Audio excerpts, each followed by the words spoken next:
Selamat pagi Bapak Ibu. Saya mengucapkan terima kasih banyak atas kehadiran Bapak Ibu pada kegiatan hari ini.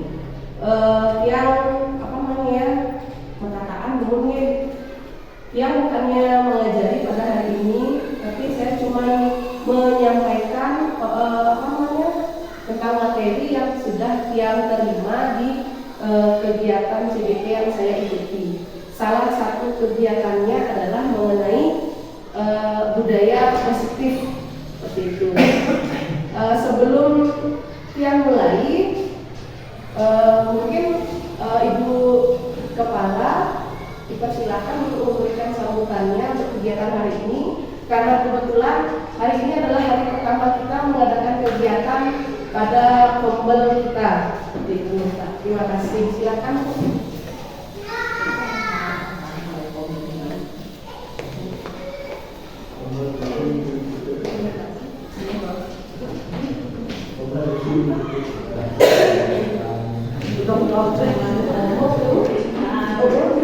Selamat pagi teman-teman.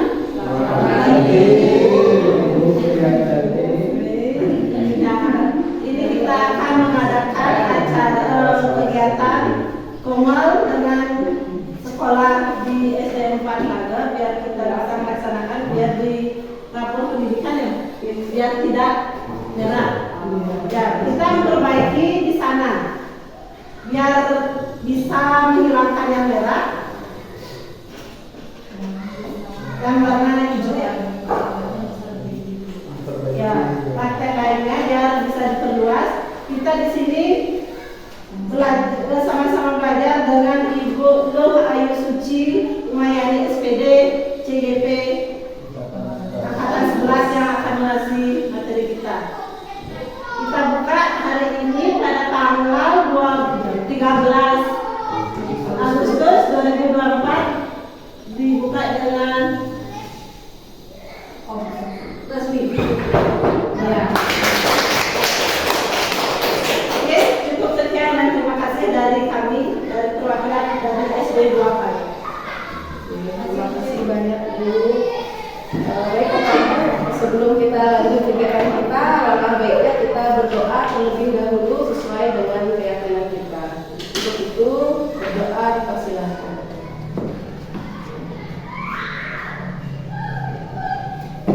Doa selesai. Oke, jadi pada hari ini Bapak Ibu, saya akan menyebarkan pemahaman saya tentang budaya positif. Semoga apa yang saya sampaikan ini nanti bisa dikembangkan lagi di sekolah Bapak Ibu. Adapun materi yang akan kita pelajari pada hari ini adalah tentang budaya positif itu. Yang pertama, disiplin positif, motivasi perilaku manusia, kebutuhan dasar, posisi kontrol, keyakinan kelas, dan segitiga restitusi. Sebelum lanjut, saya ingin bertanya kepada Bapak Ibu tentang pertanyaan semantik yang ada di depan. Apakah Bapak Ibu setuju atau tidak setuju dengan pertanyaan tersebut? Yang pertama, hukuman dapat mendisiplinkan anak. Apakah Bapak Ibu setuju? Setuju. Silakan angkat tangannya Bapak Ibu. Setuju? Oke, kita uji dulu ya. Tergantung hukumannya. Oke, berarti Pak Joko setuju bahwa hukuman dapat mendisiplinkan anak. Kemudian yang kedua, pemberian hukuman dengan hal positif seperti membaca atau membersihkan halaman sekolah dapat meningkatkan disiplin anak. Oke. Yang ketiga, memberi penghargaan dapat meningkatkan motivasi belajar anak. Mungkin ini artinya ketika seorang anak mendapatkan pencapaian tertentu, kita berikan penghargaan berupa pintar sekali kamu nak, atau mungkin diberikan reward berupa hadiah. Apakah Bapak Ibu setuju dengan ini? Setuju. Oke, mari kita lihat ya. Sekarang saya mengharapkan kepada Bapak Ibu untuk menuliskan satu hal yang menjadi berharga, suatu hal yang sangat berharga. Silahkan Bapak Ibu tuliskan satu saja yang paling berharga menurut Bapak Ibu. silahkan ditulis pada post-it ini, kemudian Bapak Ibu kepalkan di salah satu tangan Bapak Ibu. Dilakukan secara berpasangan ya. Satu pasangan, satu kertas.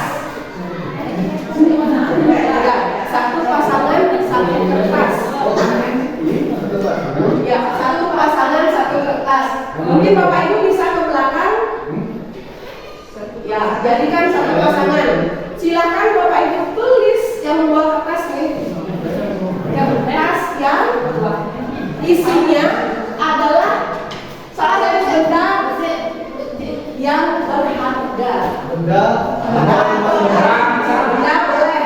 Pokoknya yang berharga menurut Bapak Ibu apa saja boleh. Satu untuk berdua. Terus benda boleh atau yang jelas berharga. Ya, satu aja. Diskusi mungkin. Ada satu aja menurut Pak Joko. Siapa yang bawa kertas di sini? Nggak usah diserahkan. Dipegang aja. Satu aja. Dia yang bawa, tapi dia yang tulis benda yang berharga menurut dia. Nggak usah. Ini kamu betul. Satu berdua. Nggak apa-apa. Sudah? Sudah?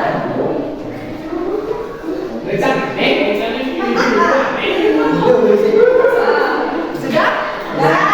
Silakan kertas. Kemudian silakan kertas Bapak Ibu di dalam.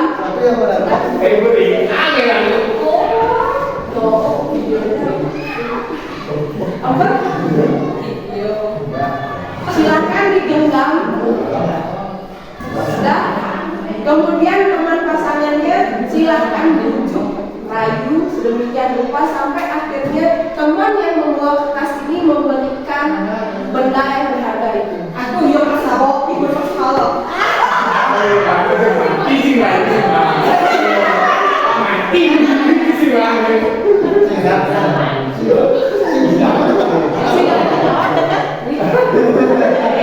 Silakan rayu pasangan Bapak ini agar dia mau menyerahkan benda yang berharga itu. Bisa dibujuk, bisa dirayu. Nggak bisa. Harus bisa. Udah saya bikin siapa ini? Dia bikin lahir dari sama ini, sih kok dari luar. Bagaimana Bapak Ibu? Sudah dicoba? Nggak dicoba. Sudah dicoba? Apakah Bapak Ibu berhasil menerima benda berharga tersebut? Tidak.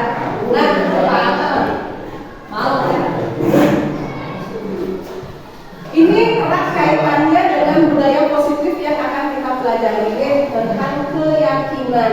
Jadi Bapak Ibu yang membawa kertas itu sangat yakin sekali bahwa benda itu sangat berharga, sehingga walaupun dibujuk, walaupun dirayu, Bapak Ibu tidak akan pernah mau memberikan itu, karena itu sudah merupakan keyakinan Bapak Ibu. Begitu juga dengan nanti keyakinan kelas yang akan saya sampaikan. Di sini terdapat perubahan paradigma teori kontrol atau teori ilusi kontrol, bahwa ilusi guru bisa mengontrol murid. Maksudnya apa? Guru terkadang memaksakan sesuatu kepada siswa kan. Jadi seharusnya pada ilusi guru mengontrol murid ini, seharusnya guru tidak dapat memaksa murid untuk melakukan sesuatu. Biarkan siswa yang memilih apa yang ingin dia lakukan. Seperti itu. Kemudian yang kedua, ilusi bahwa kritik dan membuat orang merasa bersalah ini dapat menguatkan karakter. Di sini menggunakan kritik, kemudian menggunakan rasa bersalah untuk mengontrol siswa ini akan membuat siswa menjadi karakter yang gagal. Kemudian kita secara tidak langsung mengajarkan kepada anak bahwa anak itu berpikir buruk tentang dirinya sendiri. Kemudian ilusi kontrol yang ketiga adalah bahwa semua penguatan positif itu efektif dan bermanfaat. Kalau di sini perilaku yang memaksa ini tidak akan wajar. Kemudian terakhir, ilusi bahwa orang dewasa memiliki hak untuk memaksa. Ini juga kurang efektif jika kita terapkan kepada murid dalam jangka waktu yang lama. Nah, perubahan paradigma stimulus respon atau teori kontrol pilihan ini, dari stimulus responnya kita mencoba mengubah orang agar berpandangan sama dengan kita. Tapi pada teori kontrol ini kita berusaha bagaimana memahami pandangan orang lain tentang dunia. Kemudian di stimulus responnya kita perilaku buruk dilihat sebagai suatu kesalahan, tapi pada teori kontrol semua perilaku pasti memiliki tujuan. Oke. Kemudian orang lain bisa mengontrol saya, tapi pada teori kontrol ini hanya Anda yang bisa mengontrol diri Anda sendiri. Kemudian di stimulus responnya saya bisa mengontrol orang lain. Pada teori kontrol Anda tidak bisa mengontrol orang lain. Seperti itu. Di sini Ki Hajar Dewantara beliau menyampaikan bahwa merdeka itu artinya tidak hanya terlepas dari perintah, akan tetapi juga cakap untuk memerintah dirinya sendiri. Kaitannya dengan disiplin positif ini adalah bagaimana cara kita untuk mengontrol diri dan bagaimana cara kita menguasai diri kita untuk memilih tindakan-tindakan yang sesuai dengan nilai yang sudah kita hargai.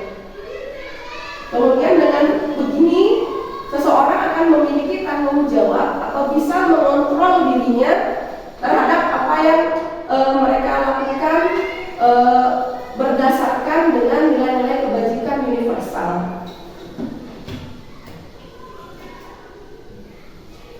Oke, untuk teori motivasi perilaku manusia. Jadi perilaku manusia itu didorong atas dua hal yang dibagi menjadi dua, yaitu motivasi eksternal dan motivasi internal. Jika kita melakukan suatu tindakan untuk menghindari ketidaknyamanan ataupun untuk mendapatkan imbalan dari apa yang kita lakukan, ini merupakan motivasi eksternal. Beda halnya jika kita melakukan sesuatu untuk menghargai diri kita sendiri, ini merupakan bagian dari motivasi internal.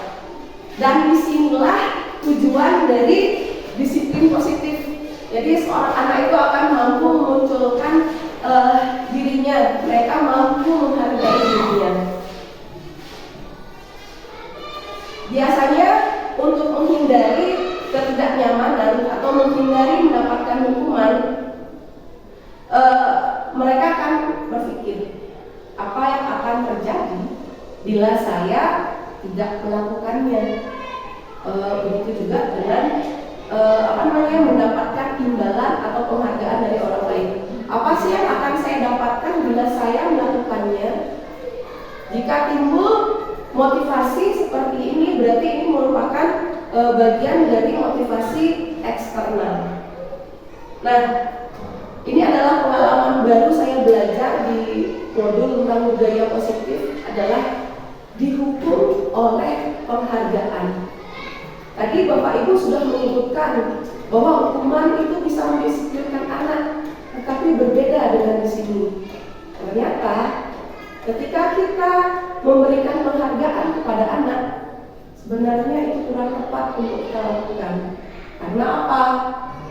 Ketika salah satu orang anak kita berikan penghargaan seperti itu, reward, kita puji dia, kita sanjung dia, ternyata karakter anak yang lain itu bisa lemah. Dia akan memunculkan rasa iri hati, dia merasa tersaingi. Oke lah untuk anak yang sudah kita puji. Bagaimana dengan anak yang lain? Ternyata pemberian penghargaan, pemberian reward seperti itu menyesatkan mereka. Makanya di sini muncul istilah dihukum oleh penghargaan. Jadi untuk pemberian penghargaan ini bisa mempengaruhi atau muncul dalam jangka waktu pendek ataupun jangka waktu yang panjang. Kemudian penghargaan bukan merusak hubungan antara siswa satu dengan siswa yang lain. Maksudnya seperti ini. Ketika saya melaksanakan pembelajaran kelas, Pak Wayan, saya berikan penghargaan.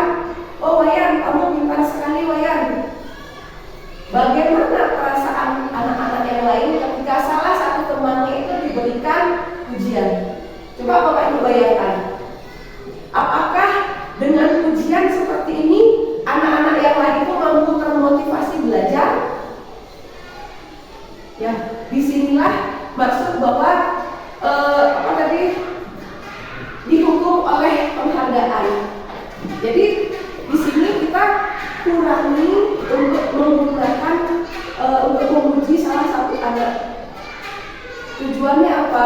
Agar anak-anak lain itu tidak merasa iri hati dengan anak yang dipuji. Seperti itu. Jadi melalui budaya positif ini kita mengajak anak-anak untuk menjadi orang yang mereka inginkan dan menghargai dirinya sendiri dengan nilai-nilai yang mereka percaya. Jadi dengan motivasi internal, motivasi intrinsik seperti ini, dia akan bertanya, dia akan membuat dirinya bertanya-tanya dalam dirinya sendiri akan menjadi orang seperti apakah dia bila dia melakukan tindakan-tindakan seperti ini. Kemudian melalui tindakan motivasi seperti ini akan membuat seseorang memiliki disiplin positif karena motivasi berperilakunya bersifat internal, bukan karena dorongan dari orang lain. Jadi sebaiknya ketika kita ingin melakukan pengakuan atau memberikan apresiasi kepada murid, bisa diingat beberapa hal seperti memberi pengakuan secara khusus ataupun secara pribadi ataupun kepada semua murid secara bergantian dan konsisten ataupun fokus pada proses. Ini perlu kita ingat ketika kita memberikan penghargaan kepada murid. Nah, Bapak Ibu, perlu kita ketahui bahwa ketika seorang anak melakukan perbuatan yang bertentangan dengan nilai-nilai kebajikan, ini sebenarnya didasari atas kebutuhan dirinya yang belum terpenuhi. Kebutuhan apa saja itu? Ada 5 kebutuhan. Ada kebutuhan akan bertahan hidup, kasih sayang dan rasa diterima, penguasaan, kebebasan, dan kesenangan. Nah, saya sudah menyiapkan satu kasus untuk coba Bapak Ibu telah bersama tentang Ibu Zulaika. Dia adalah seorang ibu guru wali kelas 5 yang sedang bingung menghadapi ulah muridnya yang bernama Tommy, di mana si Tommy ini sering sekali meminta makanan kepada temannya secara paksa. Jika Bapak Ibu berada pada posisi Ibu Zulaika, kira-kira apa yang akan Bapak Ibu lakukan? Saya yakin sekali Bapak Ibu pasti pernah mengalami permasalahan seperti ini. Ada anak yang suka mengambil makanan temannya secara paksa. Kira-kira apa yang akan Bapak Ibu lakukan menghadapi murid seperti si Tommy ini? Kira-kira kebutuhan dasar apa sih yang kurang terpenuhi oleh si Tommy sampai dia akhirnya melakukan perilaku seperti ini? Ya, silakan Mbak. Terima kasih atas waktunya. Yang pertama, dari kasus ini kita sebagai guru mencari tahu dulu apa sih akar masalahnya, kenapa si anak ini bisa melakukan hal tersebut. Setelah kita mencari tahu, kemudian kita menanyakan langsung kenapa seperti ini. Nah, dari penjelasan si anak kita bisa mencari solusi. Yang pertama, kita tidak boleh menghukum dia. Apa sih tujuannya dia bisa mengambil makanan temannya? Yang kedua, kita mencari solusinya. Apa yang seharusnya kita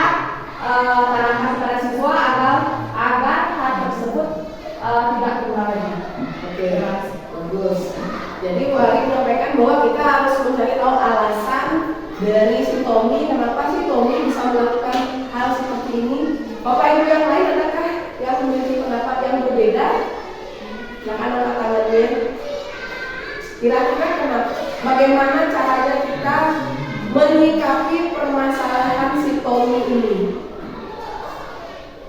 Tidak ada Bapak Ibu? Sama. Oke. Jadi saya buat seperti ini. Dorongan atau motivasi dari si Tommy kenapa sampai dia melakukan seperti itu? Mungkin saja ada salah satu kebutuhan yang belum terpenuhi olehnya. Kebutuhan apa itu? Bertahan hidup. Kenapa? Mungkin saja si Tommy ini tidak diberikan bekal makan oleh orang tuanya. Jadi naluri bertahan hidup si Tommy ini muncul ketika ada temannya yang membawa makanan. Atau mungkin saja dia kurang mendapatkan kasih sayang dan rasa diterima, sehingga dia ingin teman-temannya itu memperhatikan dirinya. Dan ini merupakan kebutuhan dasar manusia yang kedua. Mungkin dia ingin kasih sayang dan ingin diterima oleh temannya. Atau mungkin kebutuhannya yang ketiga, dia haus akan kekuasaan.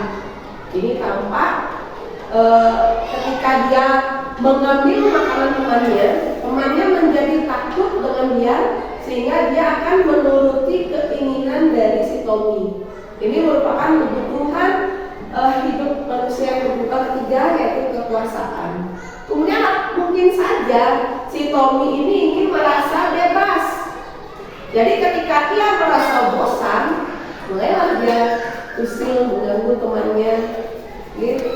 Kemudian yang kelima, mungkin saja si Tommy ini melakukan kegiatannya hanya untuk memenuhi kebutuhan dasar yang kelima, yaitu kesenangan. Jadi ketika si Tommy iseng dia gangguin teman, dia menikmati ekspresi dari wajah teman yang diganggu.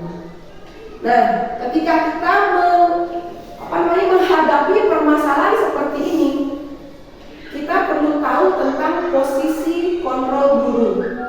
Ada 5 posisi kontrol guru, yaitu sebagai penghukum, pembuat merasa bersalah, sebagai teman, sebagai pemantau, dan sebagai manajer.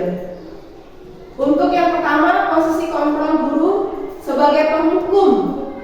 Jadi pada posisi guru seperti ini, jika kita memposisikan diri sebagai posisi penghukum, hasilnya apa?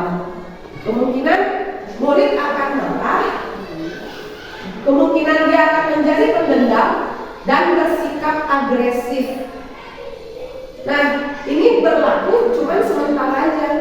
Bisa jadi dia sekarang cuma duduk aja, kemudian lebih lanjut lagi tindakannya yang akan dilakukan bisa dengan cara meja, karena dia merasa kesal, dia merasa dendam karena sudah dihukum. Atau semoga tidak terjadi ya, ini yang lebih buruk lagi, mungkin dijaga gurunya pulang, diancam atau gimana, entahlah. Kita tidak tahu apa yang akan terjadi pada murid jika kita menghukum mereka. Kemudian posisi kontrol guru berikutnya adalah membuat merasa bersalah. Kalimat-kalimat yang sering sekali dimunculkan oleh guru kepada anak yang melakukan kesalahan seperti ini, Bro. Ibu kecewa sekali kepadamu, nak. Kenapa kamu harus melakukan seperti itu? Suaranya halus, pelan, tapi nyeletik. Pada saat seperti ini, anak akan merasa sebagai orang yang gagal dan tidak sanggup untuk membahagiakan orang lain. Jadi seluruh emosinya ini tertanam rapat dan murid mungkin tidak bisa untuk menahan perasaannya. Kemudian yang lebih parah lagi, jika kita membuat murid merasa bersalah adalah dia bisa menyakiti dirinya sendiri. Dia bisa melukai dirinya sendiri karena dia merasa bersalah.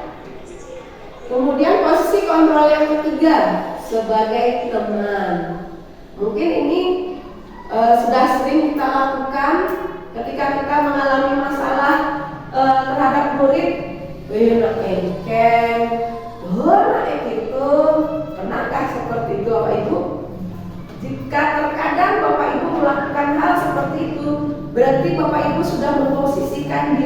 sebagai teman terhadap anak. Jadi efeknya apa? Dampaknya apa untuk anak? Anak itu akan selalu mengandalkan gurunya untuk membantu mereka. Kemudian si anak akan melakukan sesuatu jika gurunya ini yang memberitahu, karena posisi teman. Oke. Kemudian posisi berikutnya adalah pemantau. Di sini murid tahu konsekuensi yang harus dijalankan karena sudah melanggar peraturan sekolah. Dan di sini emosi guru itu tidak menunjukkan emosi yang berlebihan, tidak marah, kemudian tidak membuat murid merasa bersalah. Jadi murid akan dibuat tidak nyaman. Misalkan ketika salah satu murid kita tidak membuat PR, konsekuensinya apa? Dia mungkin akan tinggal lebih lama di kelas, terakhir keluar kelas. Seperti itu contoh dari pemantau. Dan ketika si murid ini menerima konsekuensinya, guru tidak boleh meninggalkan dia, tapi guru tetap memantau kegiatan yang dilakukan oleh murid. Yang terakhir, posisi kontrol sebagai manajer. Di sini suara guru ketika menghadapi murid yang bermasalah harus tulus. Kemudian tidak perlu marah juga, tidak perlu meninggikan suara, apalagi sampai berkaca pinggang, sampai menunjuk murid seperti ini, tidak. Jadi di sini pada posisi manajer ini guru mengembalikan tanggung jawabnya kepada murid lagi untuk mereka mencari jalan keluar terhadap permasalahannya. Tentu saja ini dengan bimbingan guru. Sekarang dari 5 posisi kontrol yang tadi saya sampaikan, coba Bapak Ibu renungkan, kira-kira Bapak Ibu berada di posisi kontrol yang mana? Apakah sebagai teman? Apakah sebagai penghukum? Apakah sebagai pemantau? Manajer? Coba direnungkan bersama. Atau ada yang mau menyampaikan, oh bahwa saya selama ini ternyata ada di posisi penghukum. Oh ternyata saya selama ini berada di posisi teman. Ada yang mau menyampaikan? Lanjut? Oke. Nah, jadi dari 5 posisi kontrol ini, sebaiknya yang Bapak Ibu lakukan itu adalah pada posisi manajer. Bagaimanakah caranya kita menerapkan posisi kontrol manajer ini? Tentunya dengan membuat keyakinan kelas. Jadi beberapa waktu yang lalu, saya kebetulan mengajar kelas 5 Pak Ibu ya. Beberapa waktu lalu saya mengajak anak-anak untuk membuat keyakinan kelas. Seperti yang bisa Bapak Ibu lihat di belakang, di sana saya membuat beberapa keyakinan kelas bersama anak-anak. Jadi pada keyakinan kelas ini yang membuat itu adalah antara guru dan siswa. Jadi tidak semata-mata gurunya bilang besok kamu sekolah harus nyapu, harus buat PR segala macam, bukan seperti itu. Biarkan anak-anak sendiri yang menyampaikan keyakinannya sendiri. Nah, pertanyaannya adalah kenapa sih kita perlu aturan? Kenapa sih kita perlu aturan? Bapak misalkan kalau kita bawa sepeda motor, kenapa kita harus pakai helm? Ya, menurut saya di mana? Lalu kemudian ketika kita keluar dalam jarak 5 meter, kenapa kita tidak pakai helm? Karena dekat. Nah, jadi sama dengan beberapa waktu lalu ketika kita mengalami COVID ini, kenapa sih kita harus pakai masker? Ini kaitannya dengan kesehatan. Terus sekarang kalau pakai seperti itu ya. Jadi di sini kita tidak perlu aturan karena apa? Seperti yang tadi disampaikan, kalau keluar bawa motor harus pakai helm. Tapi kenapa? Dalam jarak 3 meter kita pakai helm. Ya, kita kembali lagi di sini bahwa kita itu nggak usah buat aturan, kita cukup membuat keyakinan kelas aja bersama anak-anak. Jadi dengan keyakinan kelas ini anak-anak akan menjadi lebih tergerak, kemudian mereka jadi bersemangat untuk menjalankan keyakinannya. Jadi ketika mereka yakin bahwa itu harus diikuti, harus dilakukan, itu akan dilakukan secara konsisten. Oke. Kemudian sekarang coba Bapak Ibu perhatikan di depan. Di sini ada dua, yang hijau putih. Yang manakah yang merupakan keyakinan kelas? Yang hijau apa yang putih? Angkat tangan.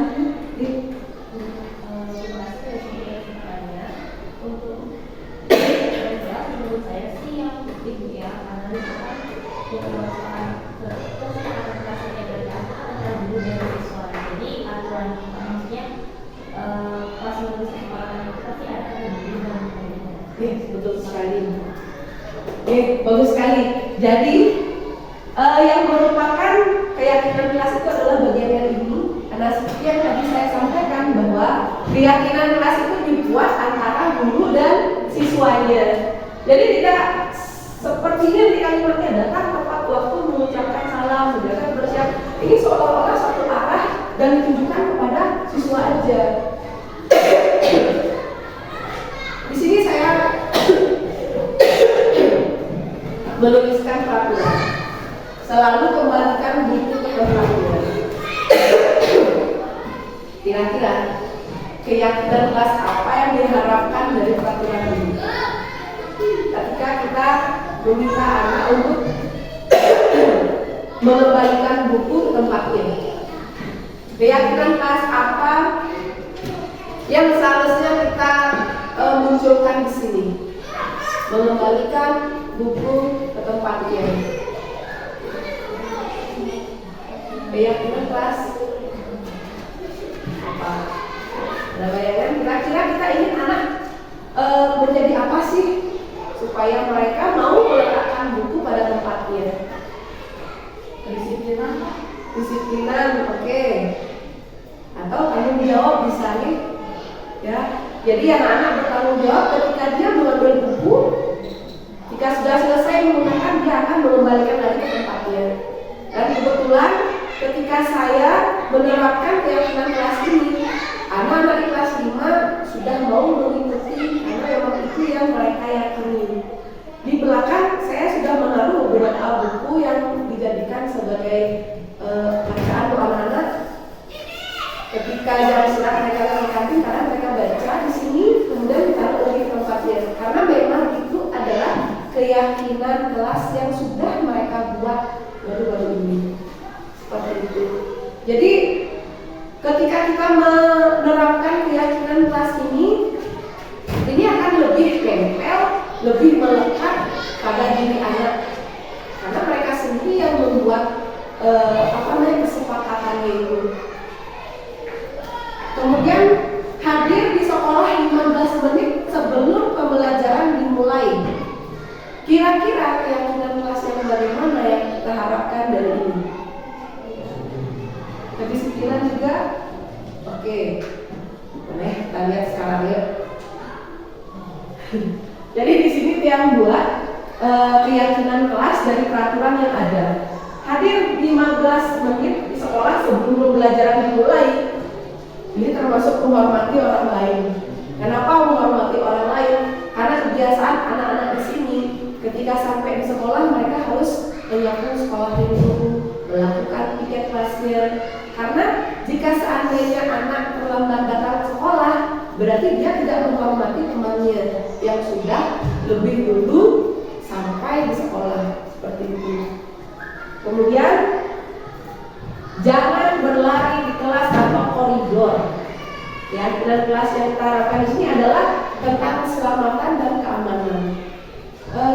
Saya lupa menyampaikan tadi bahwa jika kita membuat keyakinan kelas, kita diharapkan untuk menggunakan kalimat-kalimat yang positif. Kita tidak disarankan untuk menggunakan kalimat yang seperti ini. Dilarang, jangan berlari, dilarang seperti itu nilainya sedikit negatif. Jadi kita rubah dia menjadi kalimat-kalimat yang positif. Misalkan seperti ini, anak yang ke sekolah apa itu dia baca, saya malu jika saya datang terlambat, seperti kalimat ini. Kira-kira kalau dirubah menjadi kalimat yang positif jadi apa? Saya malu jika datang terlambat, ini kan kalimatnya negatif. Kalau kita rubah dia menjadi kalimat positif, kira-kira jadinya apa?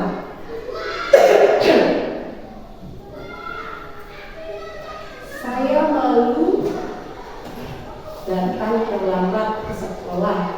Kira-kira kalimat positifnya jadi apa?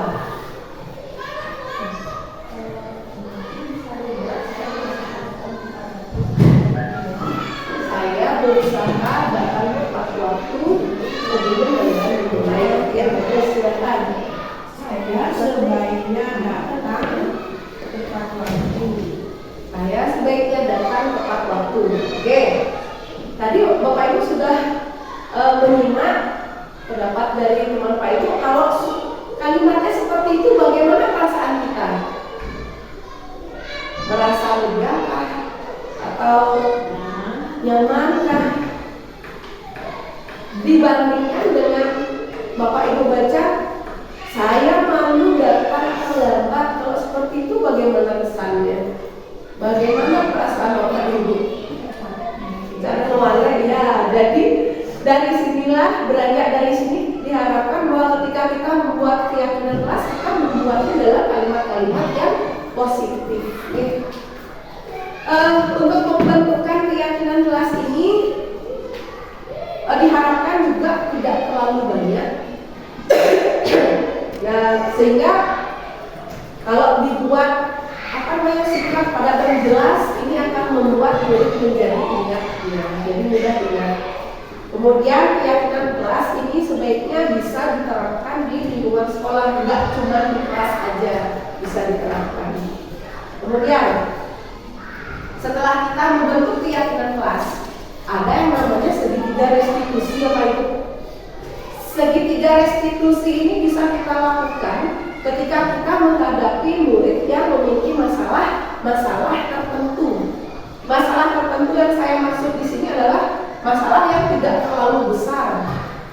Masih permasalahan biasa seperti tidak membuat PR, datang terlambat ke sekolah, mengganggu teman, seperti itu kan masalah biasa yang terjadi di sekolah kan. Nah, kita bisa menerapkan segitiga restitusi untuk menghadapi permasalahan murid. Apa saja tahapan dalam segitiga restitusi? Ada 3. Yang pertama adalah menstabilkan identitas, memvalidasi tindakan yang salah, dan menanyakan keyakinan.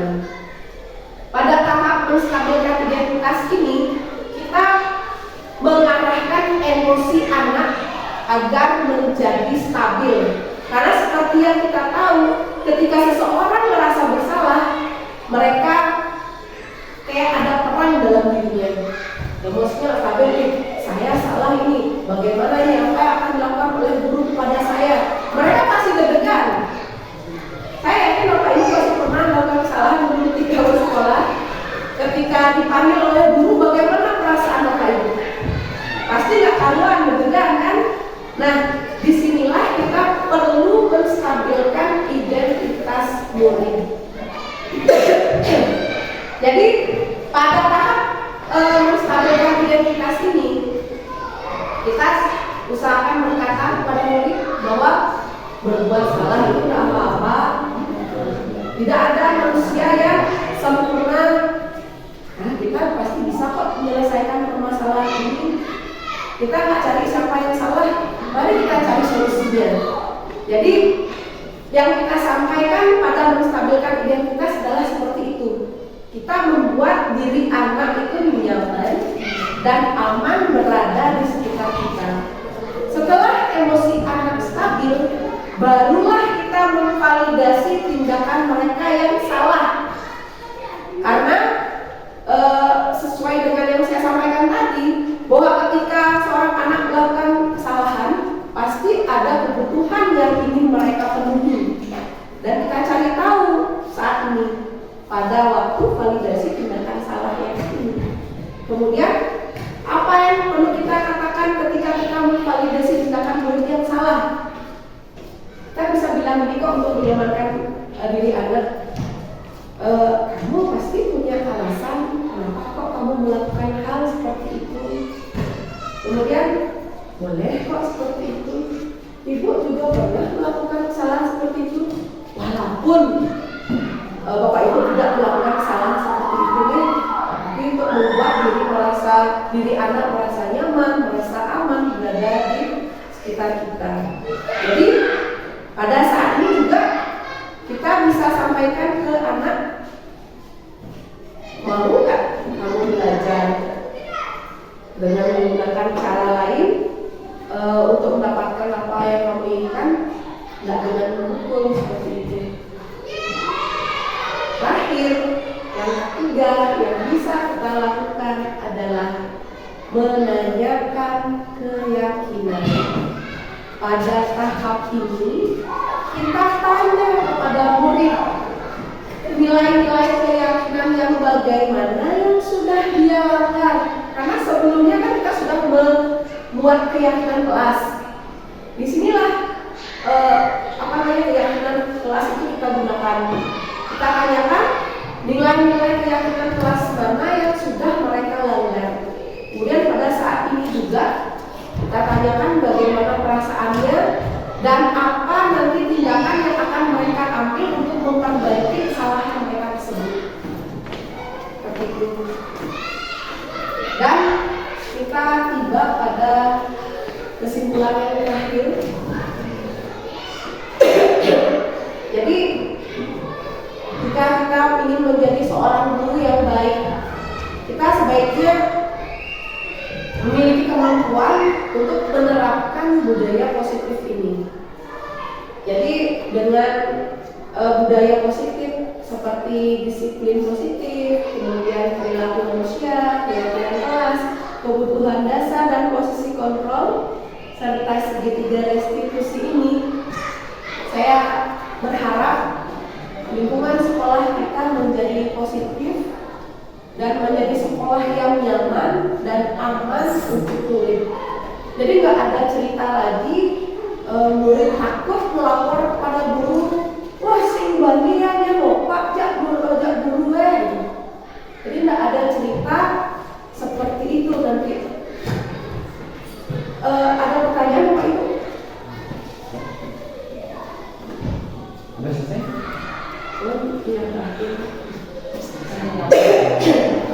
Ada pertanyaan.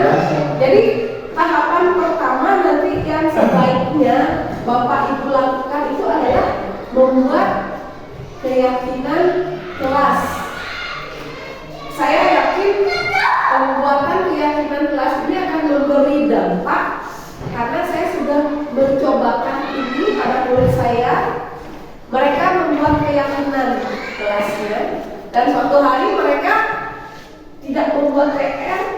Saya tidak berkata apa-apa, tapi mereka tahu konsekuensinya apa. Mereka keluar, kemudian hormat dibuat yang merah, atau begitu aja.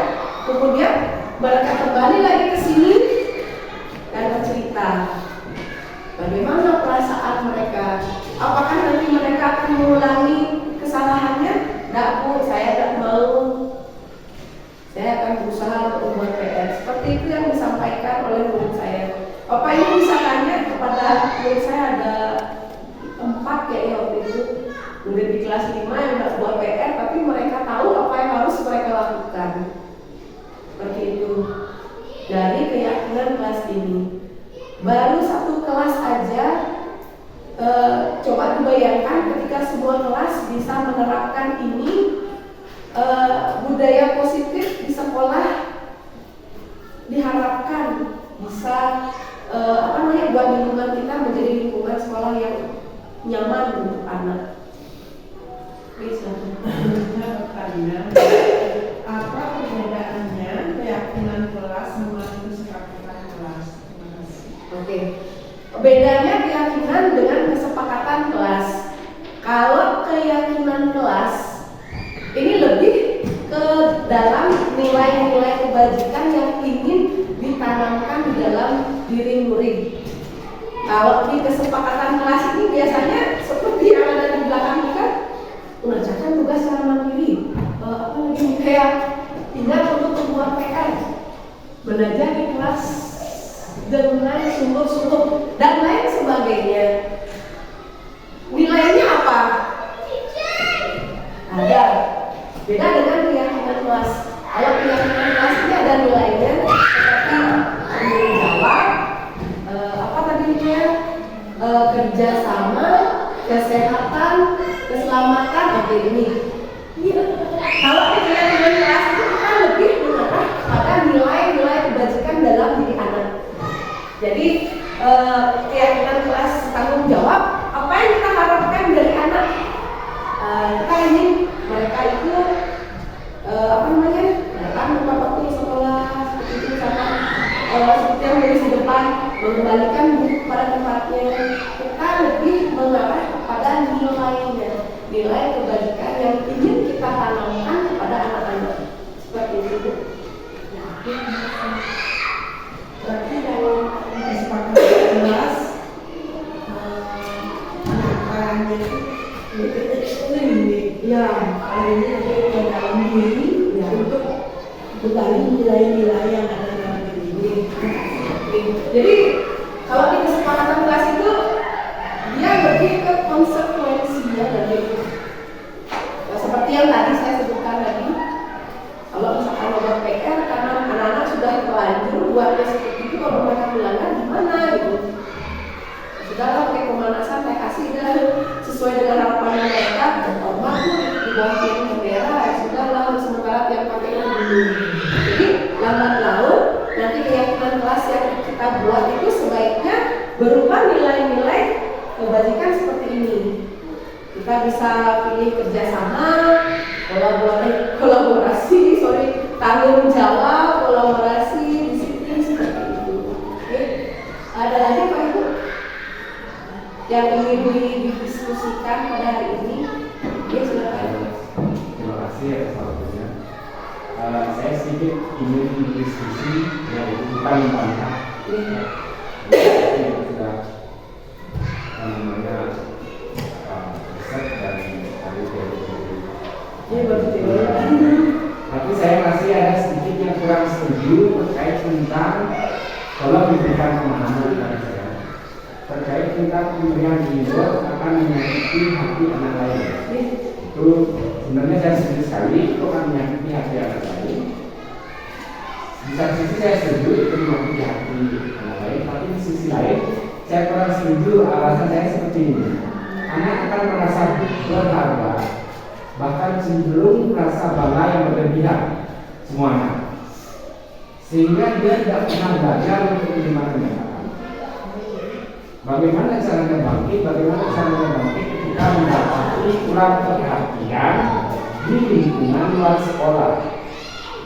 Karena kan di sekolah mereka selalu merasa berharga, itu saya sangat setuju. Tapi bagaimana jika nanti di luar sekolah anak tersebut mendapati perlakuan yang membuat dirinya merasa tidak berharga? Kemudian efeknya menurut saya saat di luar lingkungan sekolah nantinya dia mendapat perlakuan sedikit menyinggung atau mendapat penghargaan, tidak mendapatkan penghargaan di lingkungan masyarakat, dia akan fatal terhadap jiwa anak tersebut karena pengalaman yang pertama di sekolah selalu dihargai berharga, kemudian yang kedua di luar mendapat perlakuan yang tidak berharga fatal karena pengalaman pertama dia akan berubah lingkungannya 180 derajat dengan lingkungan yang ada di luar sekolah. Nah, kesimpulan saya dengan pendapat saya tersebut, sekolah tidak mempersiapkan anak menghadapi lingkungannya di luar sekolah. Kalau lingkungannya itu sangat bagus ya, menurut saya sangat bagus sekali. Ada peranannya tidak mempersiapkan anak untuk menghadapi luar lingkungan. Ini pengalaman saya sedikit cerita. Ini keponakan saya sekolahnya di Santo Yosef. Di Santo Yosef swasta. Kemudian di sana kan luar biasa bagus sekolahnya, karena bayar juga mahal. Bagus sekolahnya, kemudian gurunya bagus sekali, tidak ada bullying sama sekali. Nah, ketika dia pindah SMP ke sekolah negeri yang notabene banyak berhubungan dengan anak lain, dia shock dengan perubahan lingkungan tersebut. Karena di sekolahnya dia selalu merasa berharga. Ketika dia pindah ke sekolah lain yang lingkungannya notabene berubah, di sana dia tidak siap. Dan saya seperti itu, sekolah tidak bisa anak-anak menghadapi lingkungan yang baru. Iya, bagus sekali sharingnya Pak Joko. Jadi seperti yang disampaikan tadi, bahwa ketika kita memberikan penghargaan ke akibatnya kurang lebih seperti itu dalam jangka panjangnya. Iya. Jadi di sekolah saya dipuji, disanjung, dihargai oleh guru, kok di sini begini, yang salah apa sih sebenarnya. Jadi ketika kita ingin menghargai anak, gunakan pilihan kata, misalkan Madi kamu bisa nggak kamu lakukan ini, cukup seperti itu Bapak Ibu. Kita fokus kepada apa yang mereka lakukan. Kamu sudah bisa ternyata Maria buat gambar ini, itu termasuk memberikan umpan balik terhadap murid, bilang dia bahwa dia sudah bisa membuat ini, sudah cukup. Gak usah bilang, Madi kamu hebat sekali. Itu penghargaan yang berlebihan yang mungkin nanti bisa menjadikan pengalaman seperti keponakannya Pak Joko tadi. Ketika dia pindah ke sekolah lain, ternyata perlakuannya berbeda dengan sekolah sebelumnya. Jadi seperti itu aja Pak Ibu. Sekarang kan bahwa sekolah sebelumnya itu tidak mempersiapkan itu untuk menghadapi dunia nyata yang sebenarnya keras gitu. Ya itu. Ini sebenarnya ada kaitannya dengan ini di luar dengan materi yang saya sampaikan ya. Karena kebetulan kita ketemu di Komber ini, sebelumnya saya mendapatkan bahan modul tentang filosofi dari Bapak Ki Hajar Dewantara, bahwa kita perlu mempersiapkan anak nantinya karena dia akan menjadi bagian dari masyarakat. Kita perlu didik dia sesuai dengan kodrat alam dan kodrat zamannya. Kodrat alam ini apa? Kita harus menghapus pemikiran bahwa anak itu merupakan selembar kertas kosong. Bukan. Menurut Bapak Ki Hajar ini, anak itu datang ke sekolah sudah memiliki garis-garis halus, dan tugas kita di sekolah untuk menebalkan garis-garis tebal tersebut. Iya, menebalkan garis-garis halus tersebut dengan huruf. Kemudian terkait dengan kodrat zamannya apa? Pada zaman dahulu kita dididik dengan keras, sing bisa kaplong, nggak bisa pukul aja, pakai penggaris. Seperti itu didikan kita zaman dulu. Beda dengan pendidikan anak zaman sekarang. Kalau sekarang anak kita melakukan seperti itu, itu kabar polisi. Kemudian kita ubahlah cara mengajar kita sesuai dengan zamannya sekarang. Karena sekarang zamannya sudah menggunakan gadget, kita manfaatkan itu sebagai belajar anak. Paling tidak anak bisa mempergunakan gadgetnya dengan baik. Mereka tidak menggunakan gadgetnya untuk menonton, tidak menggunakan gadgetnya untuk menonton hal-hal yang senonoh. Jadi dari sinilah kita bangun karakter anak-anak sesuai dengan kodrat alamnya dia sebagai anak-anak dan kodrat zamannya saat ini yang IT-nya itu sudah meluas dan ada di mana-mana seperti itu. Oke. Ada lagi Pak Ibu yang ingin kita diskusikan? Tidak ada. Kalau tidak ada, saya mengucapkan terima kasih banyak kepada Bapak Ibu atas partisipasinya pada hari ini, dan saya mohon maaf jika dalam penyampaiannya ini saya tidak sengaja menyinggung perasaan Bapak Ibu. Saya mohon maaf, dan saya sekali lagi tidak menggurui Bapak Ibu ya.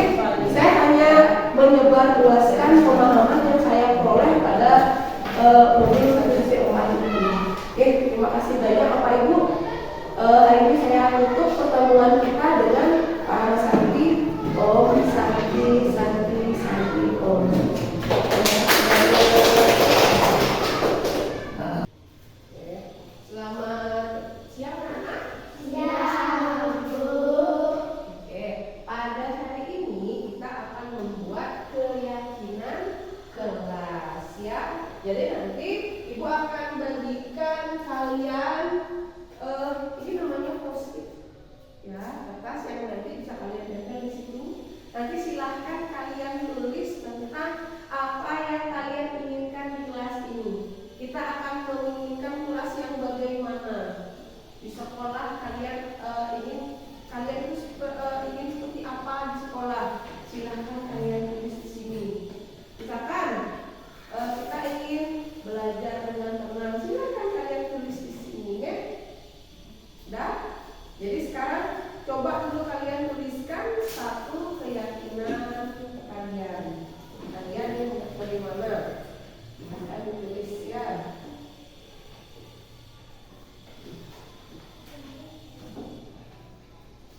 Misalkan kalian membuat datang ke sekolah tepat waktu, gitu misalkan menghargai teman, gitu misalkan ya. Jadi nanti ketika kalian menuliskan kalimatnya tidak boleh menggunakan kalimat yang negatif ya, misalkan seperti ini, tidak mencoret meja, jangan gunakan kata tidak, oke? Bagaimana caranya kita agar kita tidak mengatakan kata tidak? Menjaga meja dan kursi dengan baik seperti itu misalkan ya. Tidak boleh datang terlambat. Nah itu kan negatif namanya kan, ada kata tidaknya.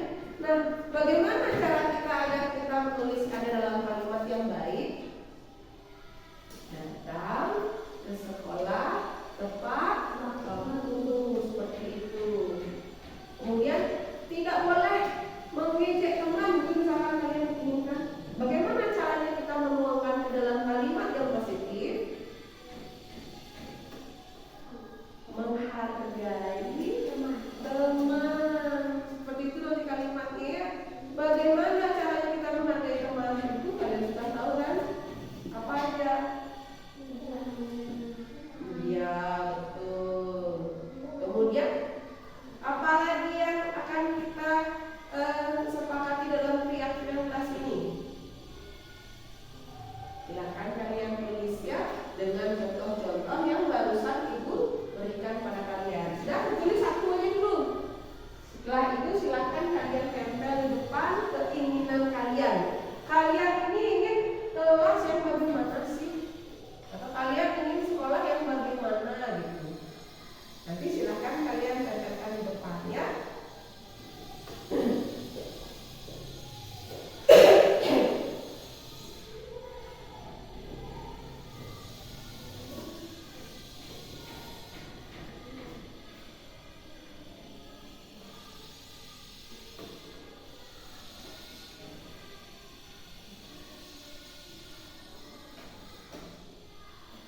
Kalau kalian suka bekerja sama, kalian bisa tuliskan saya ingin bekerja sama dengan teman. Satu dulu. Biar tak pusing, kalian satu dulu dibuat ya. Sudah? Kalau sudah, silakan tempel di depan. Kalian bisa menuliskan apa aja. Ya, silakan tempel di depan.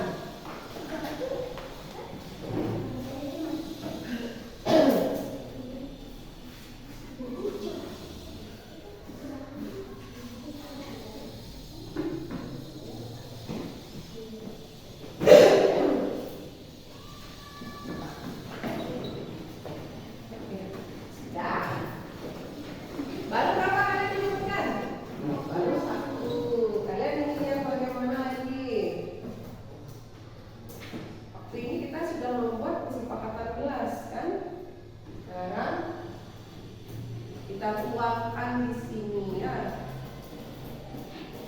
Sebagai bentuk keyakinan kalian sekolah. Kalian ingin seperti apa? Ayo, apa lagi? Kalian suka kerja sama nggak sama teman? Suka. Kemudian tiap hari kalian ada tiket nggak? Tiket apakah itu tidak terlaksanakan? Laksanakan. Oke, sekarang boleh kalian tuangkan. Kalian bagaimana?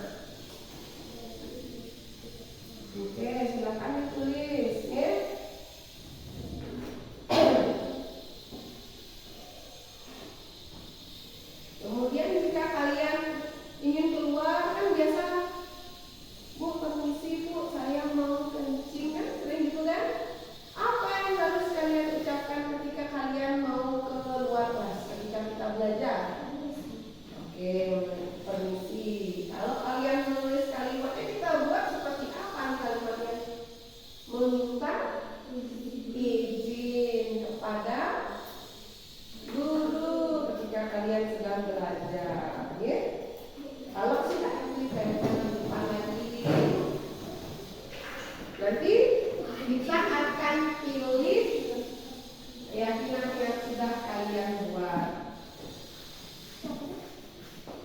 Sudah? Ini yang ketiga ya, kalian ingin apa? Silahkan tulis lagi. Ini yang terakhir ya.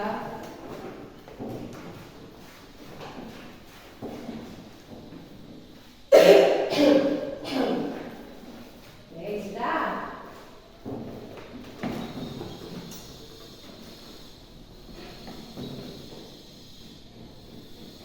Oke, apa lagi yang kalian inginkan?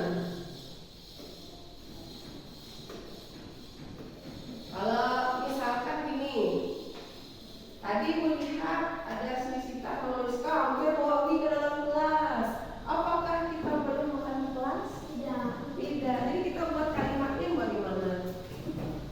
Makan di tempat yang sudah ditentukan, gitu sih kalimatnya ya. Jadi nggak boleh bilang tidak boleh makan di kelas, jangan seperti itu. Oke? Ya.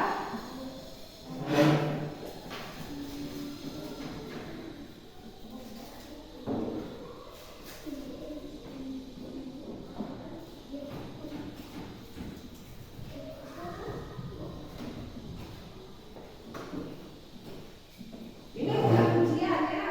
Jadi silahkan kalian isi sesuai dengan diri kalian.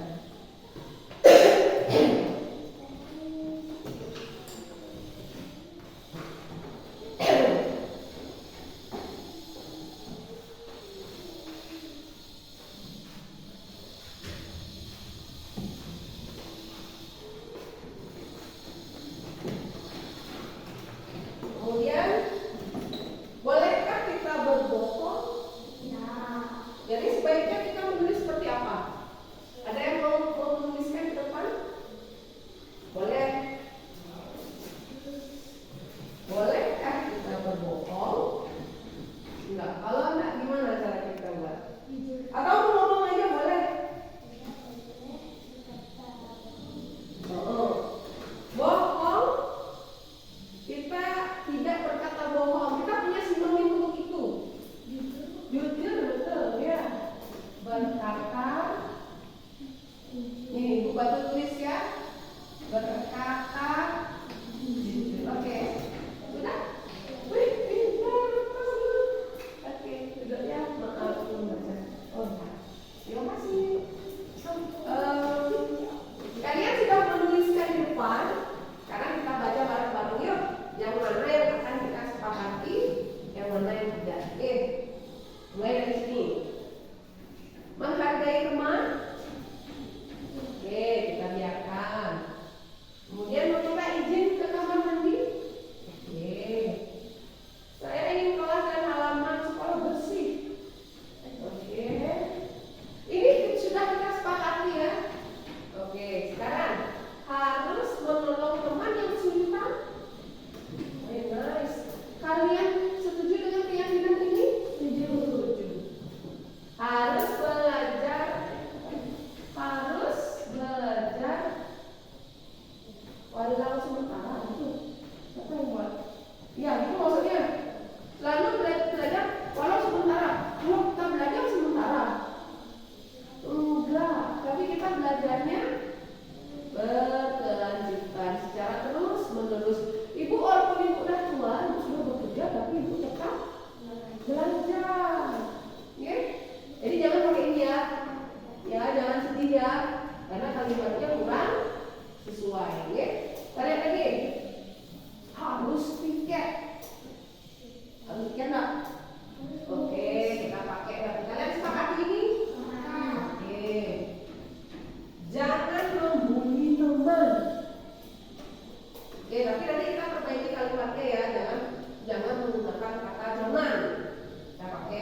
makan di tempat yang telah ditentukan. Sepakat? Oke. Kita memiliki beberapa keyakinan saat ini. Ya. Berkata jujur, kemudian menghargai teman. Ibu tulis lagi? Ibu tulis lagi ya. Biar jelas ya. Menghargai teman. Kemudian melaksanakan tiket kelas.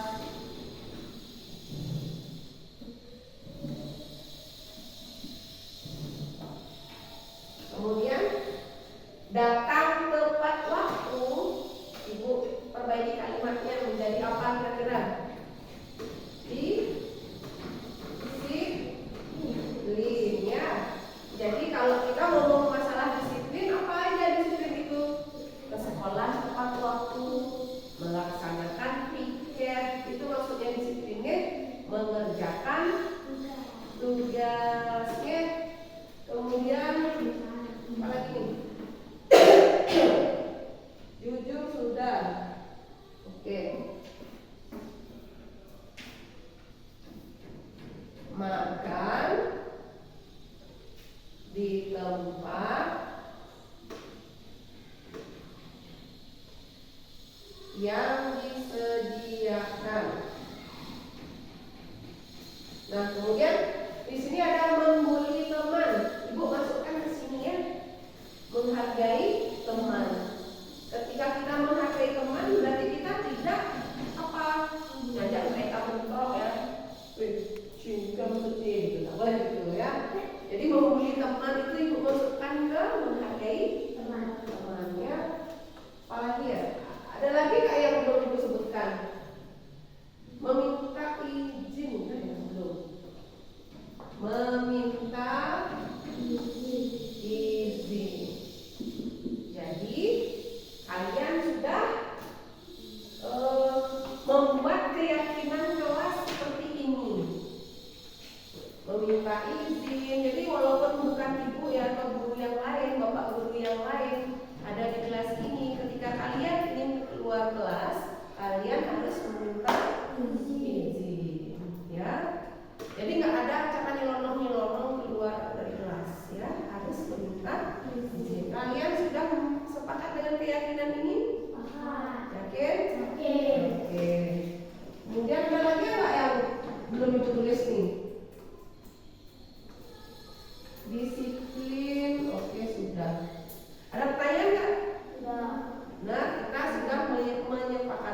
Jadi kalau seandainya kalian sendiri yang melanggar keyakinan kelas yang sudah kalian buat, yang sudah kalian sepakati, apa nanti akibatnya? Bagaimana sih perasaan kalian ketika kalian sudah menegakkan sesuatu tetapi itu kalian langgar? Sedih nggak? Kecewa nggak? Oke, jadi ibu nggak mau hukuman lagi. Silakan kalian pikirkan sendiri tentang tindakan kalian, apakah itu baik atau tidak untuk kalian, ya? Ada pertanyaan? Tidak ada. Lihat ya, kita sudah punya kesepakatan sebagai bukti di foto kalian memang kesepakatan kalian.